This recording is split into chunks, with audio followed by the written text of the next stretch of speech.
Quand cela arrivera-t-il et quel sera le signe de ton avènement et de la fin du monde?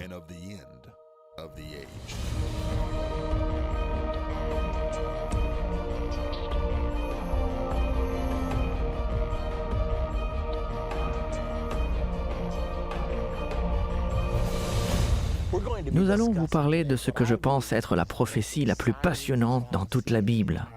Notre sujet est les États-Unis d'Amérique découverts dans la Bible.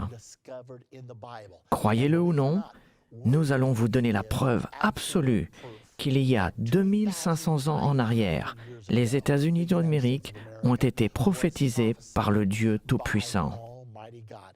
Cela va être passionnant. Il s'agit de la première leçon d'une série appelée « Comprendre la fin des temps ». Je connais beaucoup de personnes qui, dès que vous leur dites « la fin des temps », pensent « la fin du monde ». Quand cela arrivera-t-il? Et vous pouvez voir la crainte venir sur leur visage. Mais nous ne parlons pas de la fin du monde maintenant. Quand nous parlons de la fin des temps, nous parlons de la fin du temps d'un gouvernement humain et le commencement du royaume de Dieu. L'Écriture est très claire. Il y aura bien encore 1000 ans d'une existence humaine. La Bible nous dit que Jésus-Christ reviendra, il dominera et régnera sur la terre pendant 1000 ans. Il n'y aura aucune guerre pendant 1000 ans. Ainsi, quand nous parlons de la fin des temps, nous ne parlons pas de la fin du temps. Nous parlons de la fin du gouvernement humain. Nous savons que l'humanité a été autorisée à se dominer sur elle-même pour une période de temps, afin qu'elle comprenne qu'elle ne peut pas se dominer toute seule. C'est alors que Jésus reviendra, il établira son royaume, un royaume qui ne disparaîtra jamais et qui ne sera jamais détruit.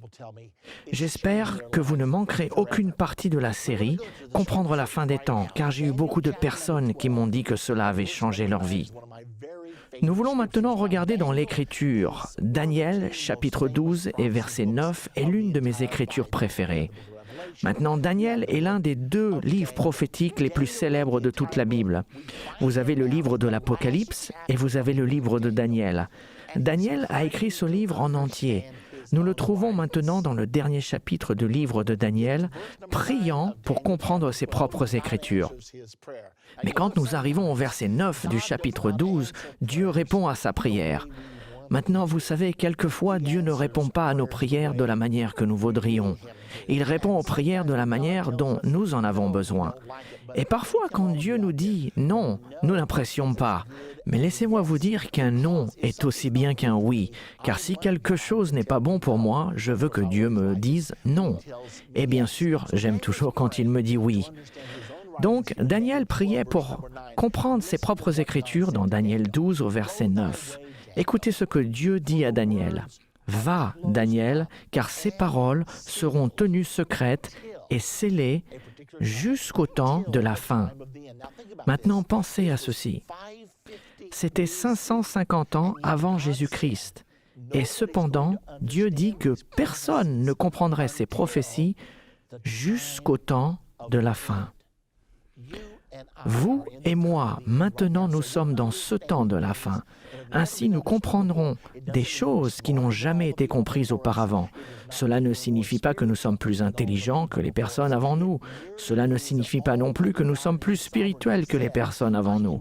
Cela signifie tout simplement que le Dieu Tout-Puissant, dans sa souveraineté, a dit « Je vais mettre la prophétie de la fin des temps entre les mains du peuple de la fin des temps. » Et je dois croire qu'il a pris cette décision parce qu'il désirait préparer un dernier grand réveil de la fin des temps.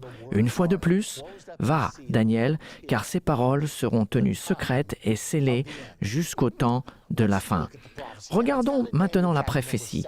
Elle se trouve dans Daniel chapitre 7 au verset 1 à 3. Maintenant, souvenez-vous, notre sujet, c'est les États-Unis d'Amérique découverts dans la Bible. Commençons au premier verset.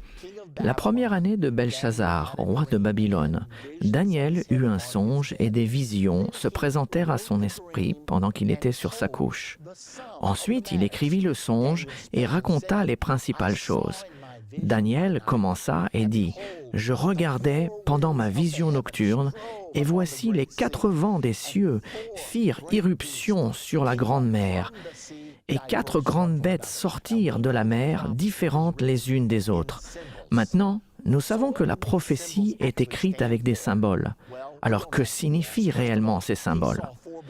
Nous n'avons pas à les deviner. Tout d'abord, il a vu 4 bêtes. Il a vu un lion avec des ailes d'aigle, il a vu un ours, un léopard et une bête à 10 cornes. C'est ça la vision de Daniel dans le chapitre 7. Mais que symbolisent réellement ces bêtes?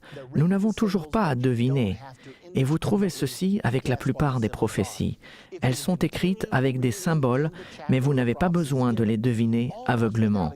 Si vous continuez à lire le chapitre dans lequel la prophétie est donnée, presque sans exception, les symboles sont interprétés pour nous.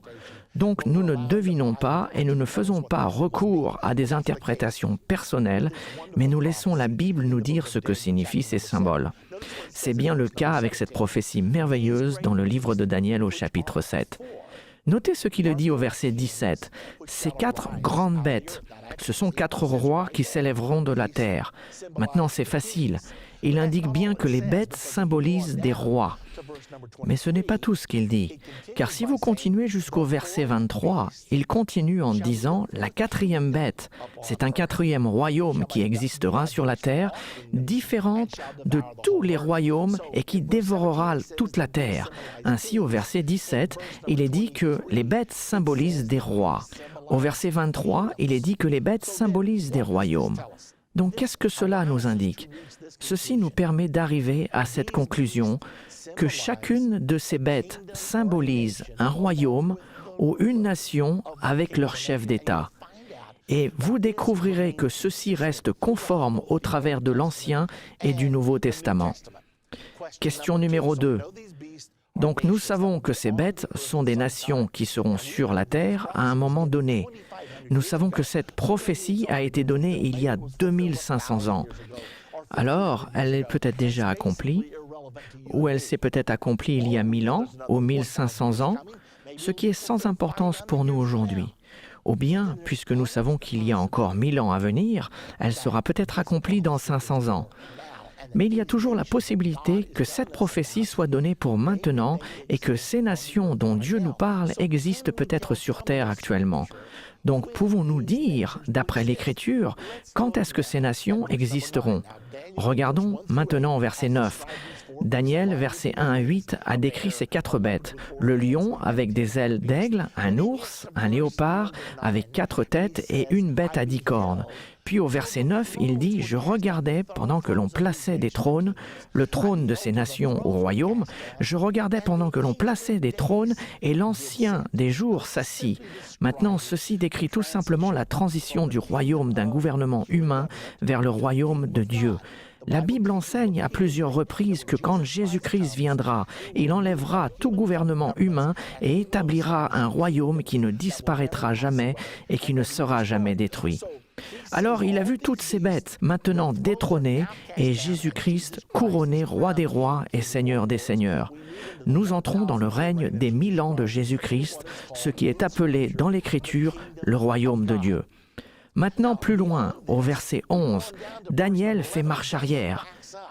C'est comme s'il disait « Oh, j'ai oublié de vous dire quelque chose ».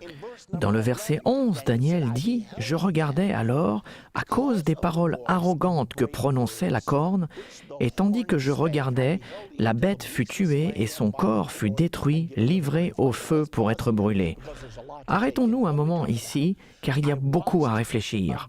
De quoi parlons-nous? Je regardais alors à cause des paroles arrogantes que prononçait la corne. Qu'est-ce que la corne? La dernière bête avait 10 cornes. Nous allons apprendre un peu plus loin dans la leçon qui sont réellement ces 10 cornes. Cependant, laissez-moi vous donner un aperçu. L'Écriture nous dit que les 10 cornes sont 10 rois qui formeront une fédération et que de ces 10 rois, un autre s'élèvera, déracinant 3 d'entre eux et deviendra très grand. Et cette corne deviendra l'Antichrist. Cette Écriture nous montre que les cornes sont des rois. Donc nous avons une bête, un royaume, mais 10 rois, apparemment en union. Puis un autre roi est venu après, déracinant 3 d'entre eux et qui devient grand. Et selon ce chapitre, cet homme finit par diriger le monde entier jusqu'à la venue de Jésus. D'après d'autres Écritures, nous savons que l'Antichrist régnera régnera sur le monde entier jusqu'à la venue de Jésus-Christ. C'est donc une prophétie au sujet de l'Antichrist. Je regardais alors, à cause des paroles arrogantes que prononçait la corne, et tandis que je regardais, l'animal fut tué. Il y a plusieurs termes utilisés pour ce dictateur du dernier jour appelé l'Antichrist. Il est appelé dans l'Écriture l'homme du péché, le fils de la perdition, il est appelé le malin, il est appelé la corne, il est appelé le plus souvent la bête, et il est également appelé l'Antichrist. Ce sont tous ces termes synonymes pour ce dirigeant mondial du dernier jour qui régnera sur ce monde.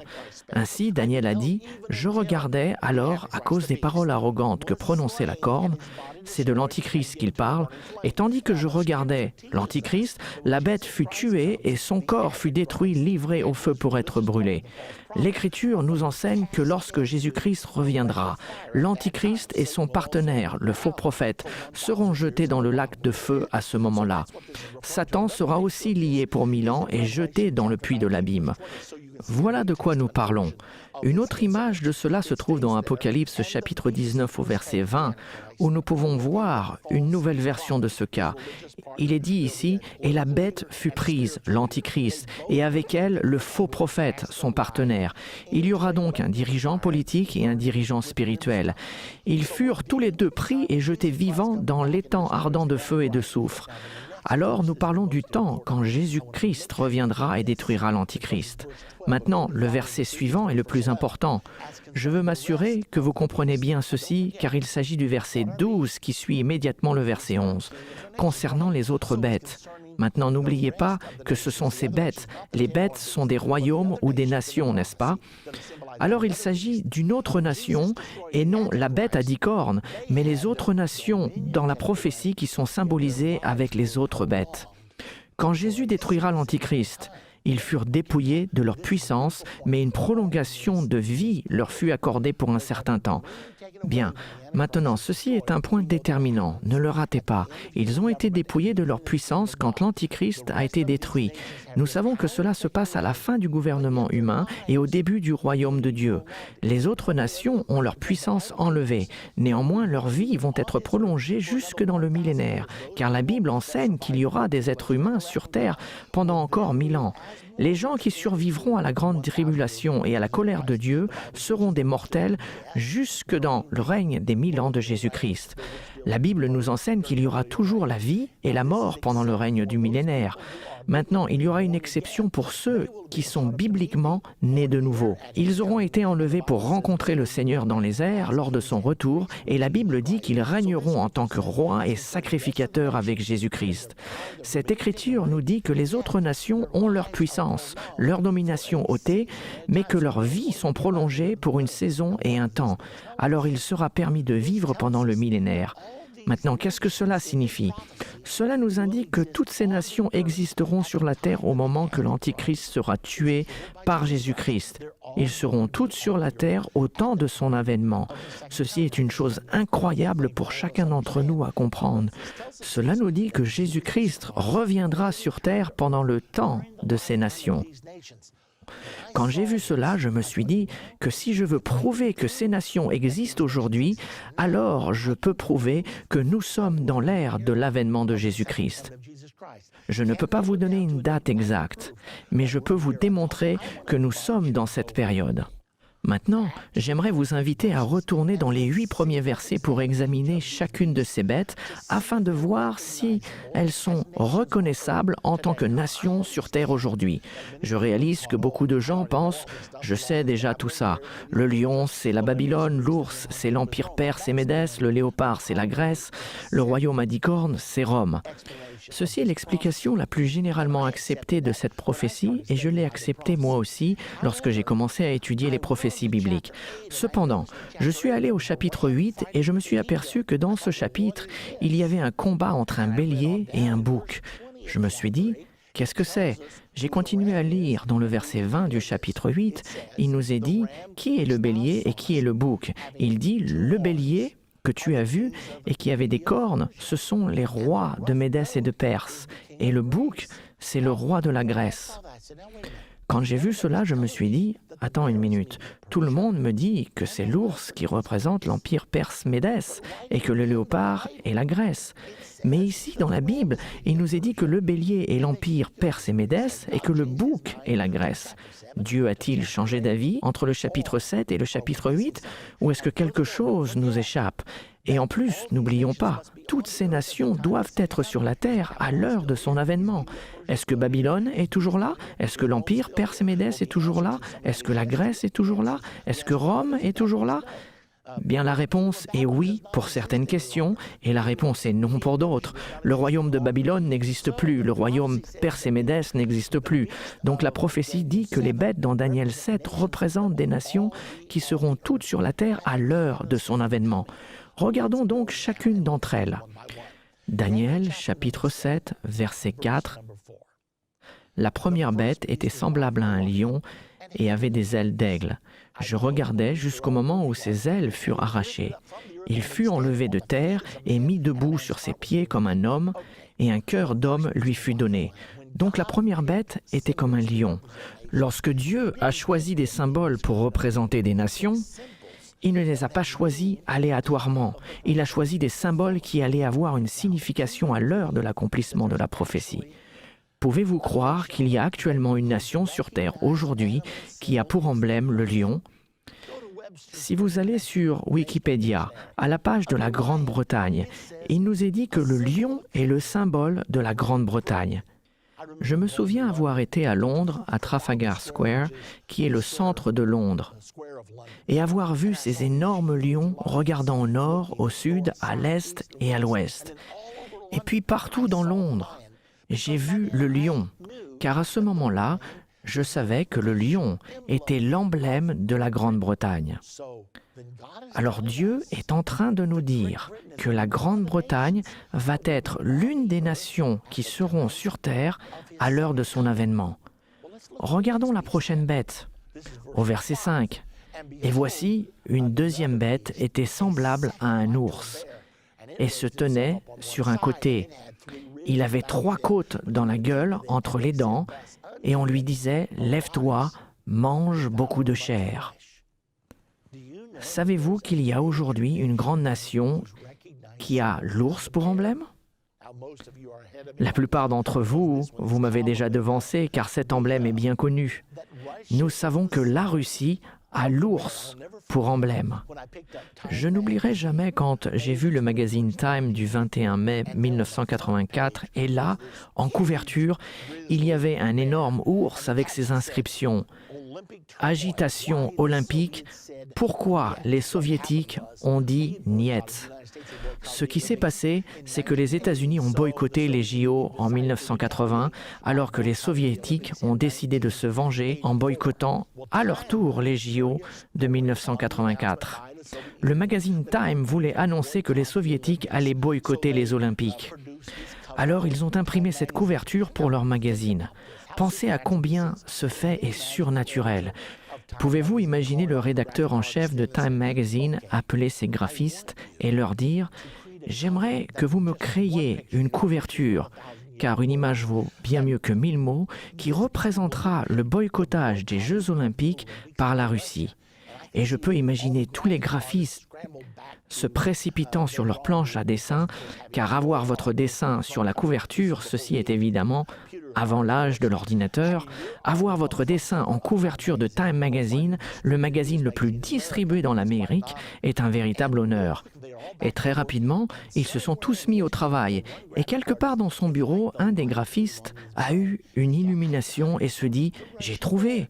L'ours russe, je mettrai l'ours mordant et cassant en deux les anneaux olympiques. Et il s'est dit, je sais que j'ai trouvé. Alors un ange a hoché la tête au-dessus de son épaule, t'as tout bon. Puis il s'en est allé. Ils ont donc mis ces symboles de votre Bible, du chapitre 7 de Daniel, en première page de leur magazine le plus distribué, et les athées l'ont regardé et n'ont jamais entendu la voix de Dieu. Mais nous l'entendons aujourd'hui, car Dieu a dit que dans les jours de la Grande-Bretagne, qui est le lion, et les jours de la Russie, qui est l'ours, je reviendrai. Donc l'évidence est là et c'est une chose incroyable. Le magazine L'Économiste, qui est la revue des rois et des présidents.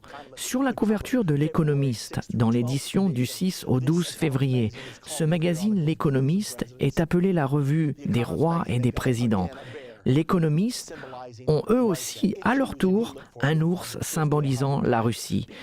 C'est juste là, si vous le cherchez, vous le trouverez. 50 fois, 100 fois, car Dieu savait, lorsqu'il a donné les prophéties dans Daniel, que ceux d'entre nous qui sommes dans le temps de la fin, nous sommes ceux qui sont supposés les comprendre. Il savait que nous aurions accès à ces informations et que nous le comprendrions bien. Maintenant, comprenez-vous le message? Dans les jours de la Grande-Bretagne et de la Russie, Jésus reviendra et établira son royaume. C'est la raison pour laquelle je vous ai dit que cela allait être passionnant. D'autre part, j'ai pris le journal Le Star d'Indianapolis dans les années 80.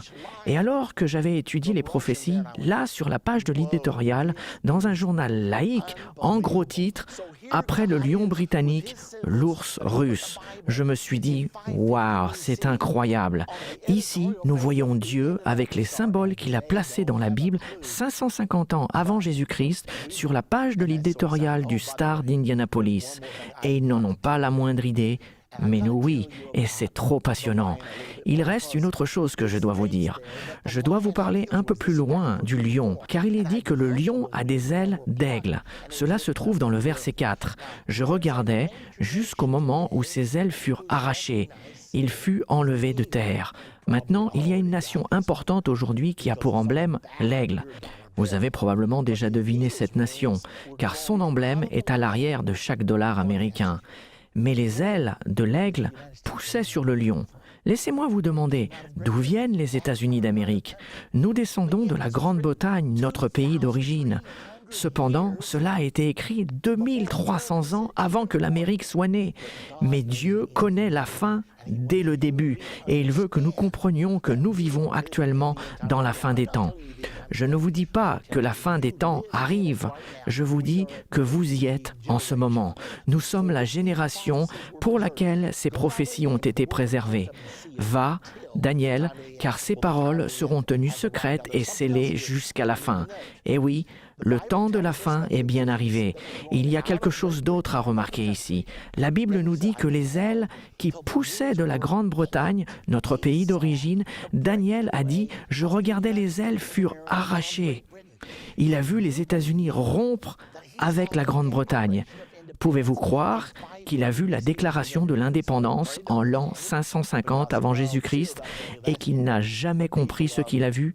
Il priait pour comprendre, mais Dieu a dit « Non, cela est scellé, Daniel. C'est pour les gens du temps de la fin. C'est pour vous et moi. » Alors je regardais jusqu'au moment où ses ailes furent arrachées. Il fut enlevé de la terre et mis debout sur ses pieds comme un homme et un cœur d'homme lui fut donné. D'autre part, ceci n'est peut-être pas biblique et cela ne fait pas vraiment partie de la compréhension de la prophétie, mais dans le verset 4 du chapitre 7, quand est-ce que la déclaration de l'indépendance a été faite? Le 4 juillet 1776. Je ne pense pas que cela soit vraiment important, mais il y a néanmoins un point d'intérêt à relever.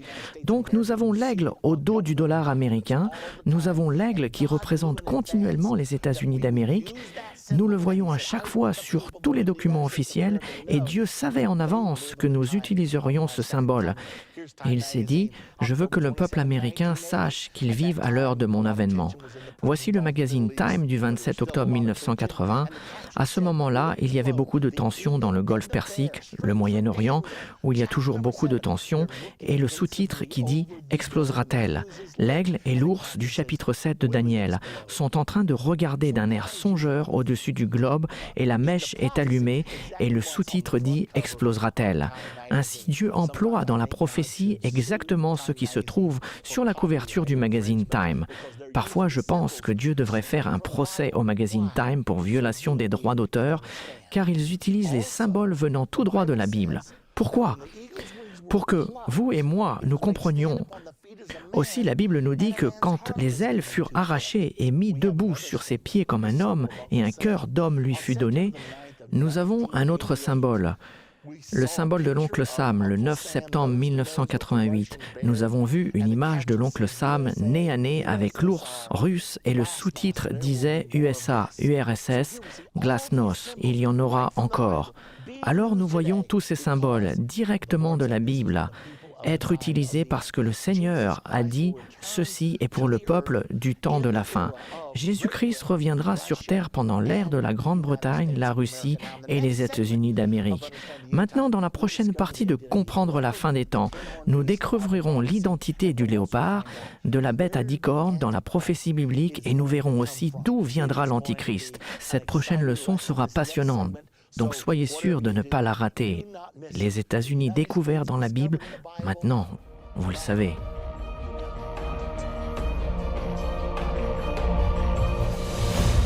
Dans cette deuxième partie de notre série Comprendre la fin des temps, nous allons apprendre davantage au sujet des bêtes dans le livre de Daniel au chapitre 7.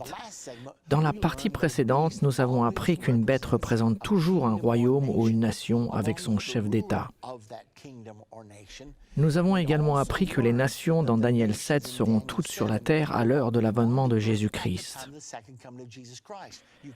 Vous pouvez voir cela dans le contexte de cette prophétie en particulier.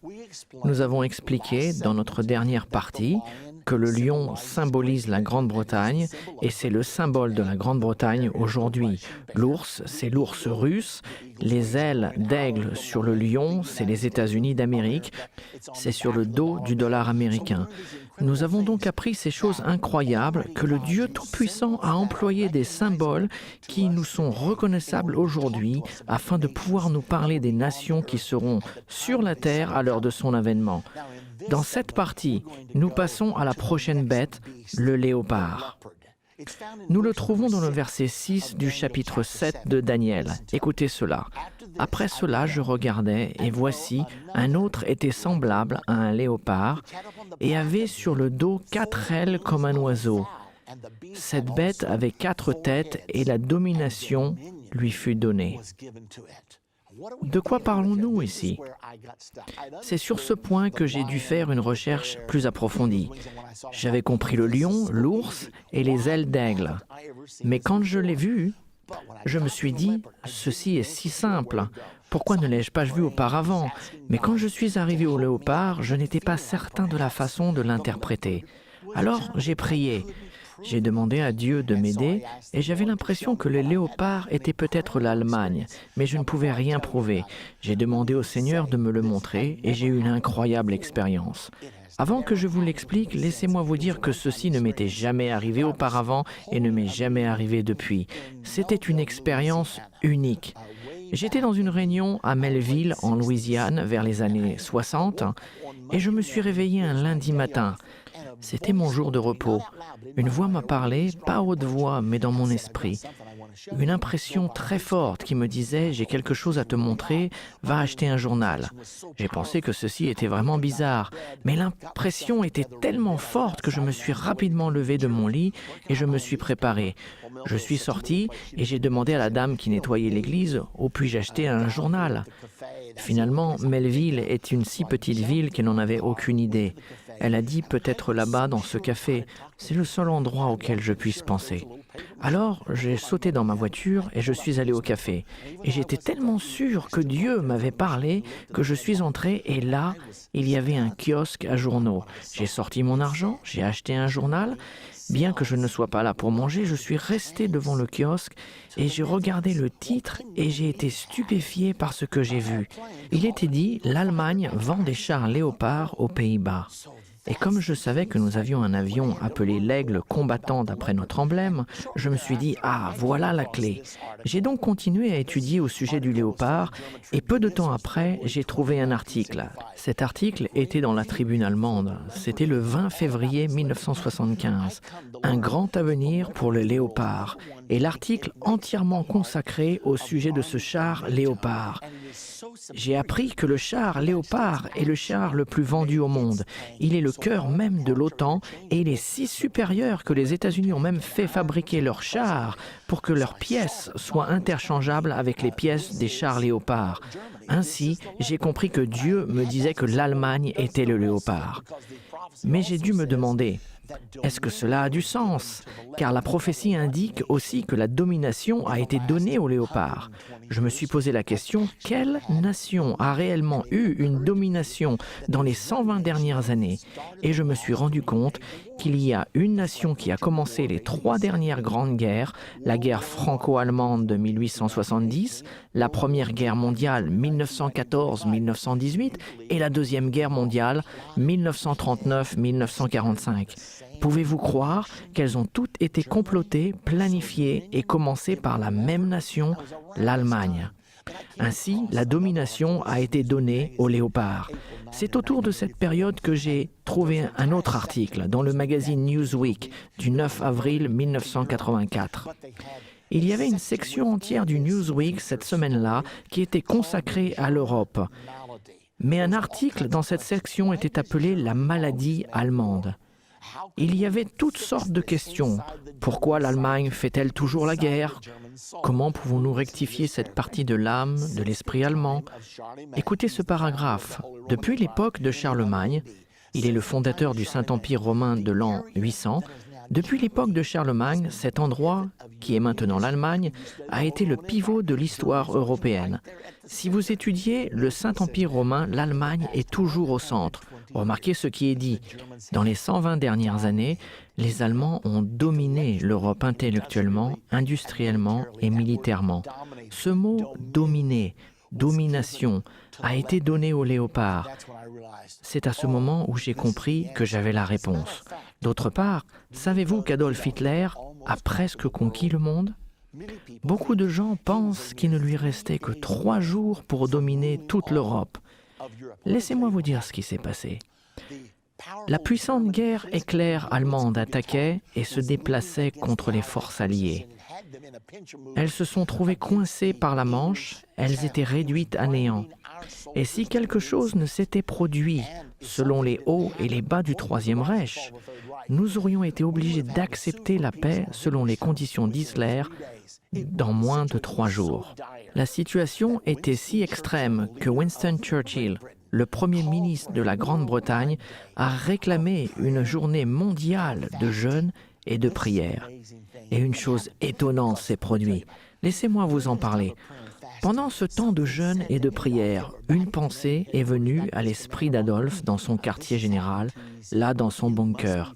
Il s'est dit, ceci est trop facile, qu'il devait être en train de tomber dans un piège.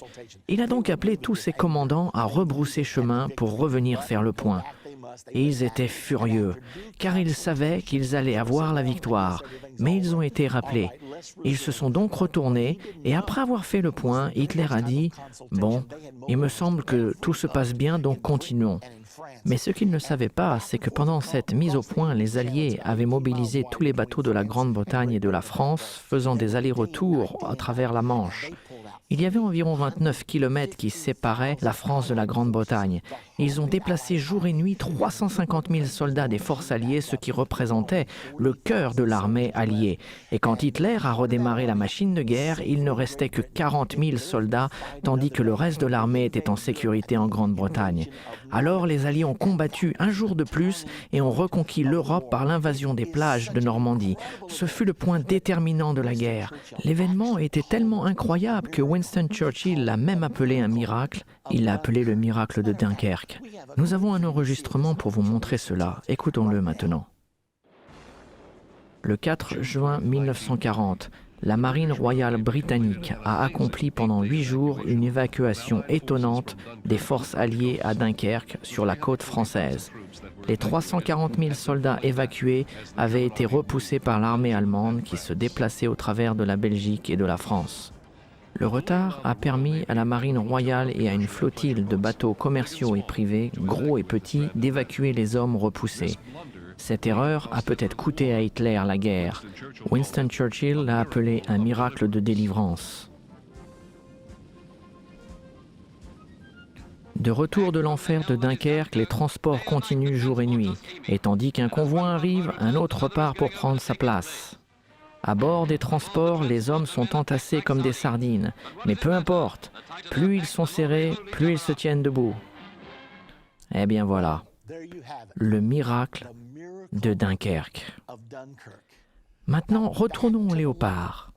Les 4 têtes, ceci est différent. Le lion a une tête, l'ours a une tête, mais le léopard a 4 têtes. Pourquoi? Nous savons que, dans les prophéties de la Bible, une bête représente toujours une nation ou un chef d'État.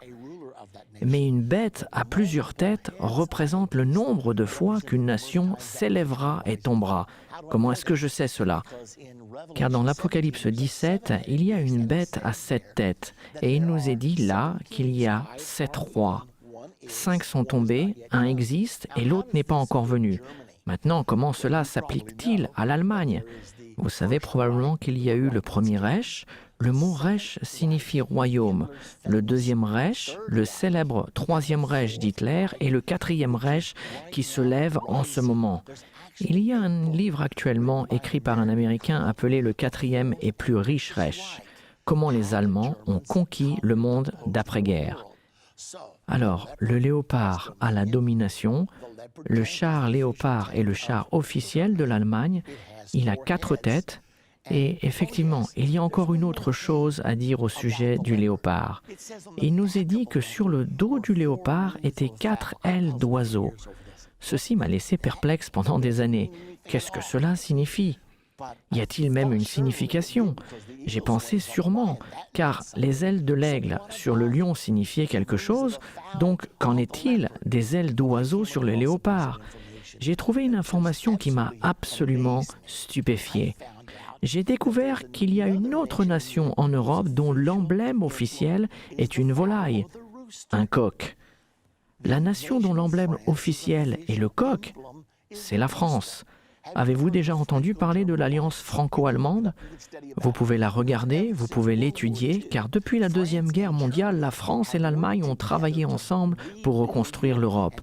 Et ensemble, ils ont construit une puissance mondiale que l'on appelle aujourd'hui l'Union européenne.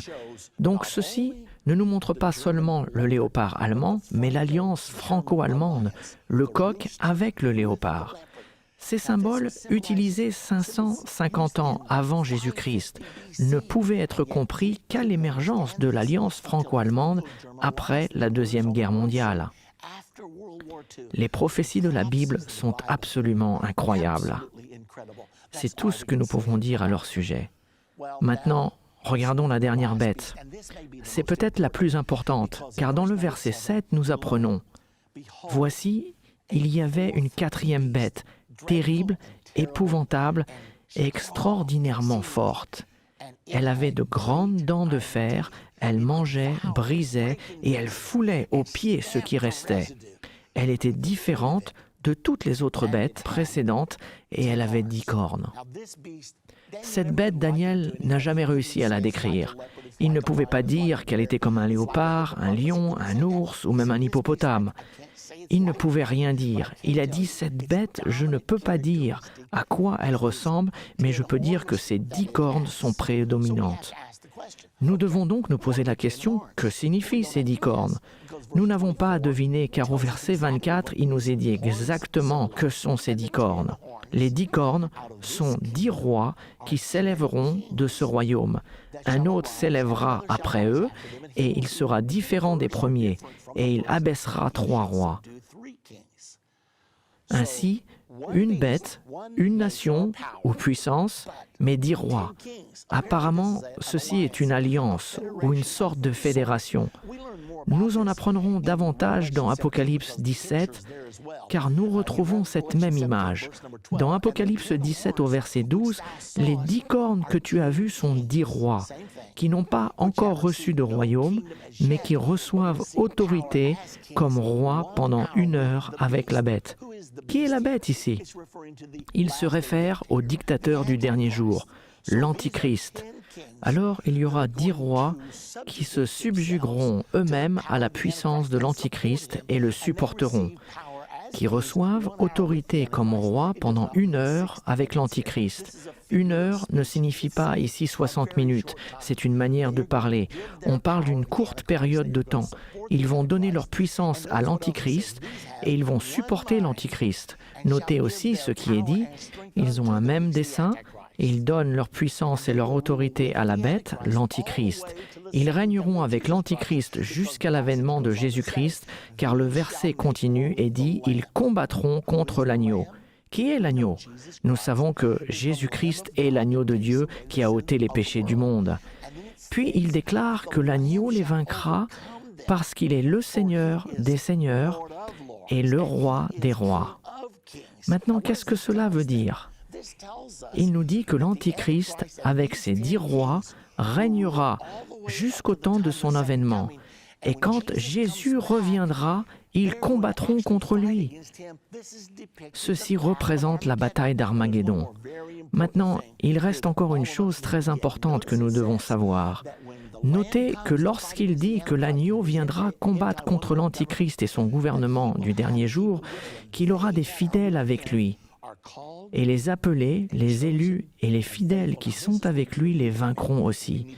Voici le moment où vous et moi entrons en scène. Il nous est nécessaire de bien comprendre cela, car si vous n'êtes pas avec Jésus lorsqu'il reviendra, cela veut dire que vous aurez raté son avènement. Et nous ne souhaitons cela à personne. Maintenant, la condition pour être avec lui quand il revient, remarquez qu'il est dit que ceux qui sont avec lui sont les appelés, les élus et les fidèles. Réellement, tout le monde est appelé. La Bible nous dit que tout dépend du temps et des circonstances. Mais l'Écriture dit aussi « tous sont appelés, mais il y a peu d'élus ». Quelle différence y a-t-il entre être appelé par Dieu et être choisi? Nous avons un exemple dans la Bible. Jésus a souvent appelé des gens et lui ont répondu « Je le ferai bien, mais je ne peux pas maintenant. Je viens juste de me marier. J'ai acheté une société.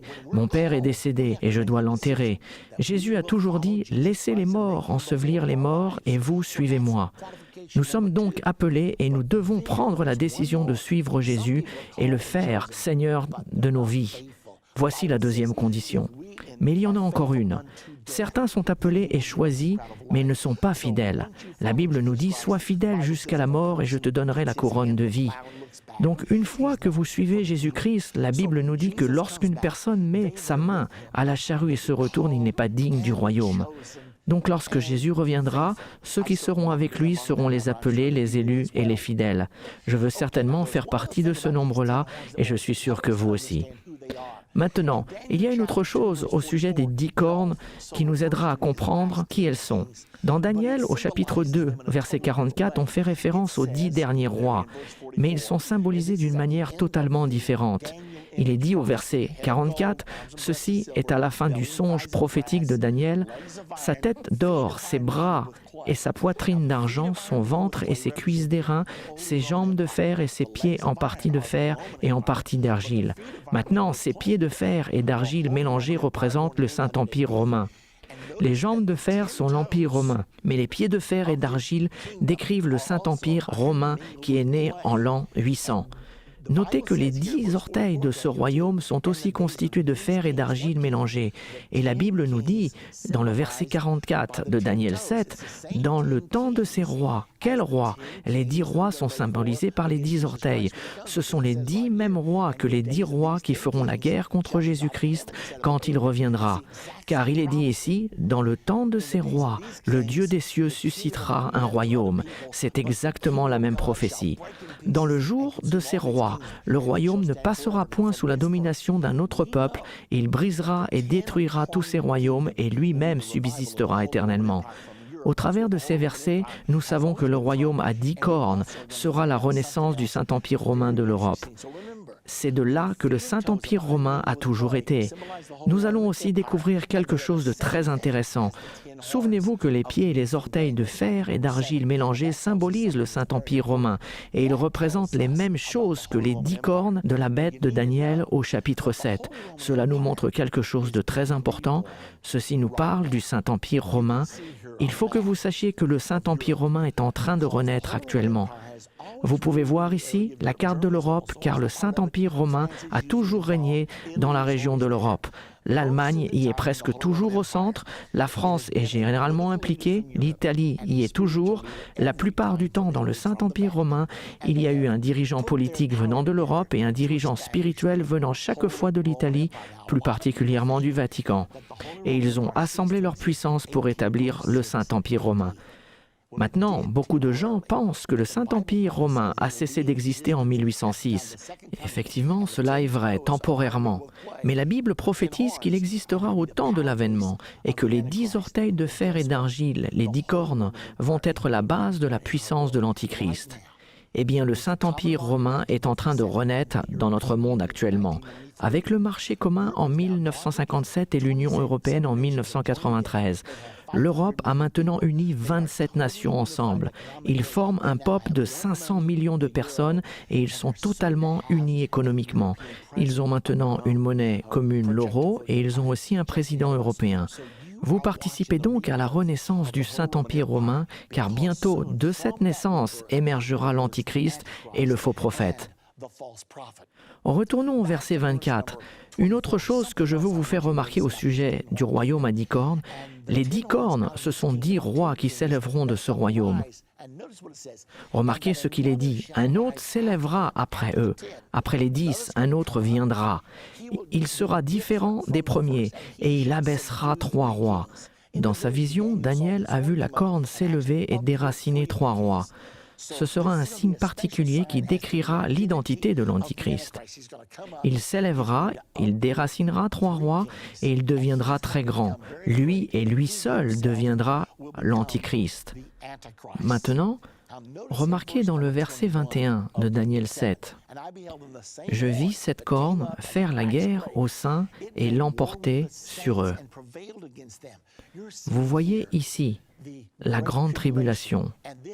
C'est le commencement de la grande tribulation qui débute 3 ans et demi avant Armageddon et continue jusqu'à l'avènement de Jésus-Christ.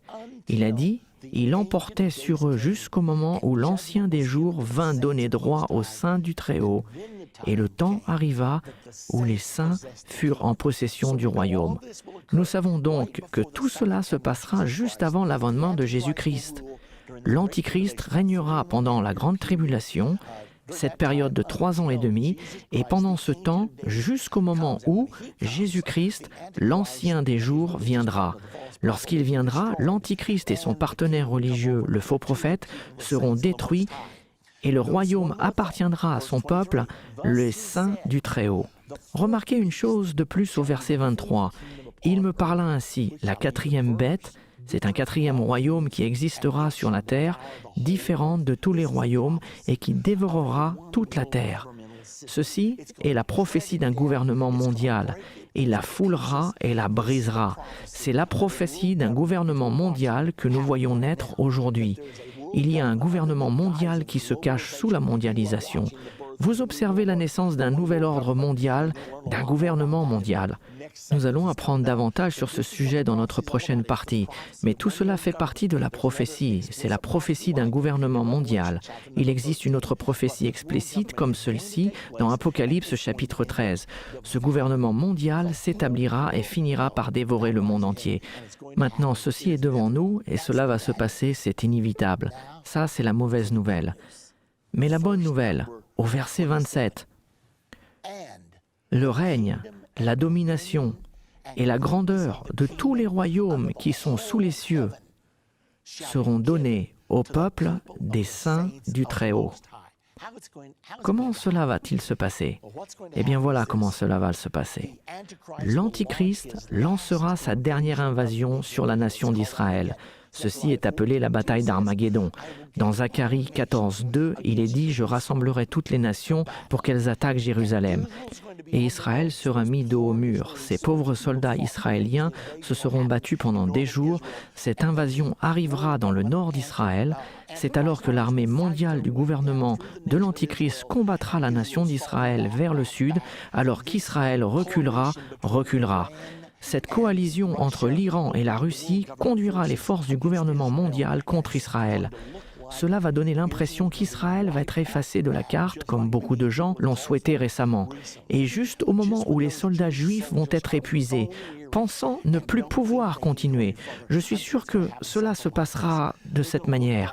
Ils vont regarder leurs munitions en disant « Mais si ». Ce que je veux dire, c'est qu'ils sont juste là, en face du mont des Oliviers. Ils savent que le Messie est supposé revenir à cet endroit. Et je peux les voir regarder vers cette montagne, disant « Messie, nous sommes sur le point de perdre. Et si jamais tu reviens, il faut que tu le fasses maintenant. Lorsque la défaite semblera imminente, la Bible dit, le Seigneur lui-même descendra du ciel à un signal donné, à la voix d'un archange et au son de la trompette de Dieu. Cela va être absolument merveilleux. Jésus-Christ va revenir et c'est là où l'Antichrist sera abaissé et Jésus-Christ couronné roi des rois et seigneur des seigneurs. Et nous allons régner pour toujours avec lui. Maintenant, dans notre prochaine partie de Comprendre la fin des temps, nous allons parler de la venue du gouvernement mondial. Tous les symboles de Daniel 7 apparaissent de nouveau dans l'Écriture. Dans le Nouveau Testament, écrit 700 ans plus tard dans le livre de l'Apocalypse, chapitre 13, nous retrouvons ces mêmes symboles utilisés différemment. Au lieu de 4 bêtes, nous n'en voyons plus qu'une. Qu'est-ce que cela signifie? C'est important parce que nous le vivons en ce moment et vous êtes sur le point de voir ces choses.